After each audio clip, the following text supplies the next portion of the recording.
Lesson 34. I'm afraid I'm not satisfied. What's the trouble? Listen.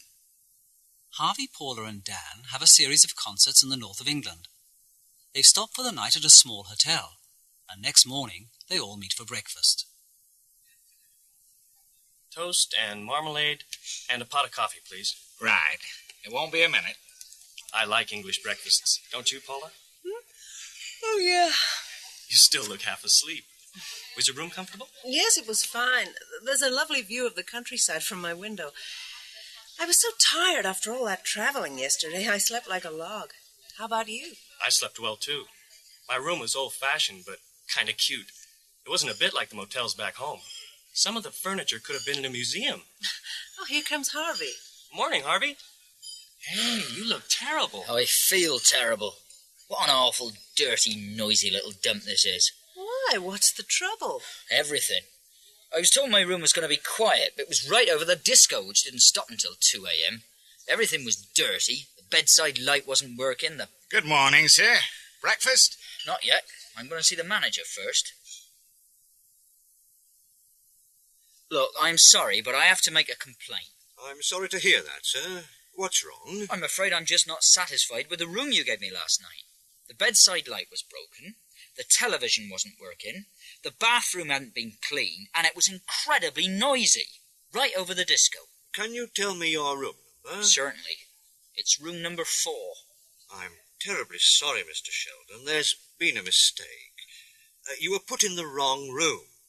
That room is not supposed to be used at the moment.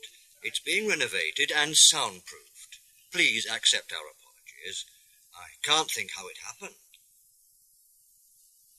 We'd like to check out now, please. I've looked at our bill, but there seems to be something wrong with it. I think we've been undercharged. I'm only charging you for 2 single rooms. We won't charge Mr. Sheldon for his. Oh. I'm afraid it was our mistake. As a matter of fact, I'm rather glad I had that room. The disco was terrible, but there was one little bit that gave me an idea for a new song. Listen to this, Dan. Mm-hmm.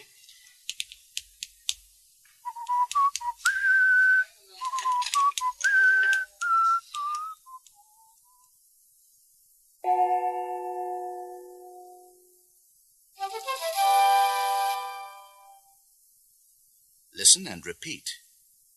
To make a complaint. I'm sorry, but I have to make a complaint. The accommodation. I'm afraid I'm not satisfied with the accommodation. The shower isn't working. The shaver plug. The telephone. Nothing in the room is working. I'm very sorry to hear that. We'll see to it immediately. You told me that the room was quiet. But in fact it's very noisy. You said that the room was cool. But in fact it's very hot. The air conditioner is broken. The bedside light and the television are out of order. Please accept our apologies. However, I'm afraid there's not much we can do at this point. We'll see to it in the morning. There seems to be something wrong with my bill. I think I've been overcharged. The receptionist told me Room service was included. The telephonist said local calls were free. I'm very sorry about that. We'll look into the matter at once.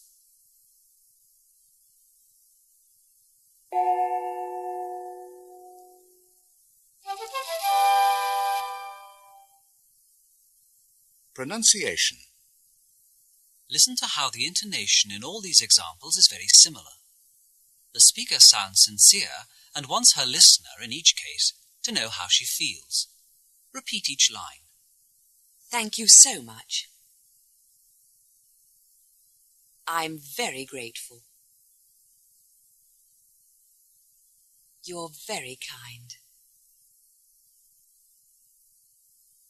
I'm so sorry.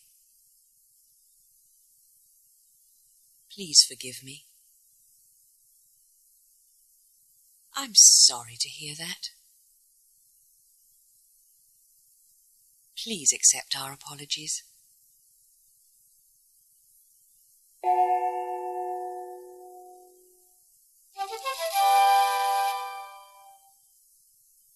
Practice 1. Listen and write. Who are these people, and what are they complaining about? Good morning, sir. Can I help you? Look, I don't often make complaints, but I really am fed up. I brought my car in to be fixed over a week ago, and they tell me it's still not ready. Oh, I'm very sorry about that, sir.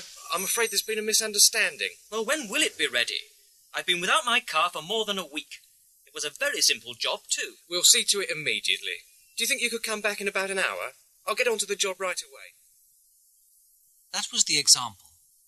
This is situation number 1. Can I help you? Yes, I'm afraid I have a complaint to make. It's this pocket calculator I bought from you the other day. What's the problem? Well, it's just not working properly. Sorry about that. Can I see it? Here you are. Try adding any 2 numbers. All right. Let's try 2 plus 4 plus 6. Oh, dear. You see? The answer certainly isn't 702. Well, we'll certainly replace it for you. Do you have the receipt? This is situation number 2. You wanted to see me, Mrs. Wilson? Yes, I'm sorry to bother you, but I think there's a mistake on my bill. I'm sorry to hear that. What seems to be the problem? I've been charged for services that I didn't make use of. I wonder how that happened. Look, a long-distance call to Miami. I don't know anyone in Miami. And look at this.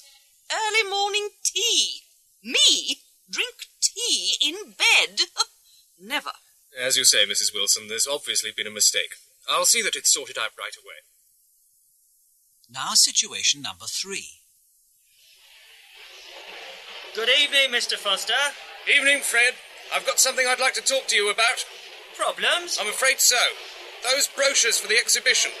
They were delivered this morning, weren't they? 3 days late. That's just not good enough.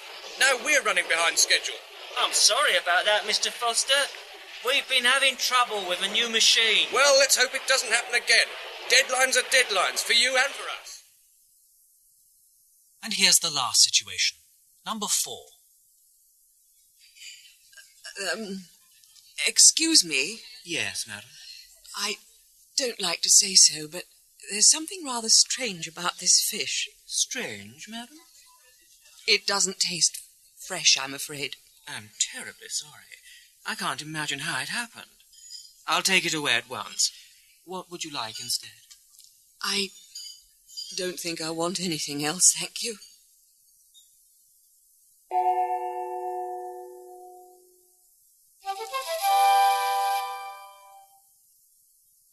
Practice 3. Listen and speak. Practice making complaints. First, listen to the example. The receptionist told you that your room had a view of the sea, but in fact it looks onto the car park. Good evening. What can I do for you? I'm afraid I have to make a complaint. I'm sorry to hear that. The receptionist told me that my room had a view of the sea, but in fact it looks onto the car park. There must have been a mistake. I'll look into it at once. And now you do it.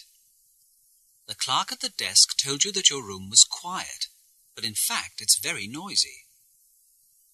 Good morning. What can I do for you? I'm afraid I have to make a complaint. Oh, I'm sorry to hear that.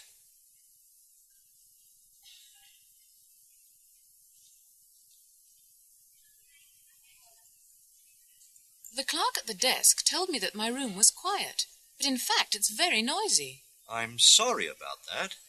I'll see what can be done. The telephonist told you that local calls were free, but in fact you've been charged for them.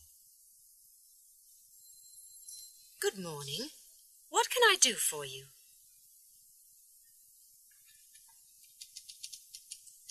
I'm afraid I have to make a complaint. Oh dear. What's the problem?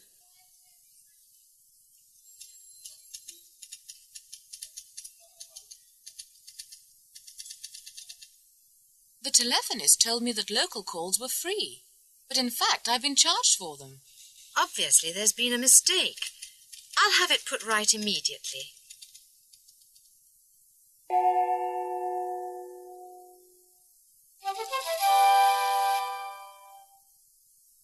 Practice 4. Listen and speak. All these people enjoyed their stay at the hotel. What comments did they make? Listen to the example. What did Mrs. Peters say? She said that the atmosphere was very friendly. And what did Mrs. Reynolds say? She said that it was a wonderful hotel for children. And now you answer. What did Mr. Saunders say?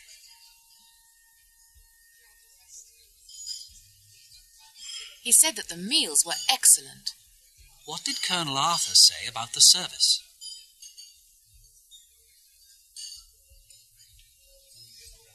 He said that the service was first class.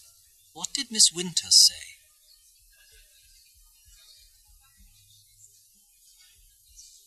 She said that she was coming back next year. And what did Mr. Thompson say?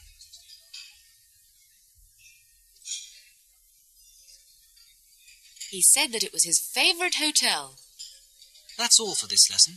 Goodbye for now. Goodbye.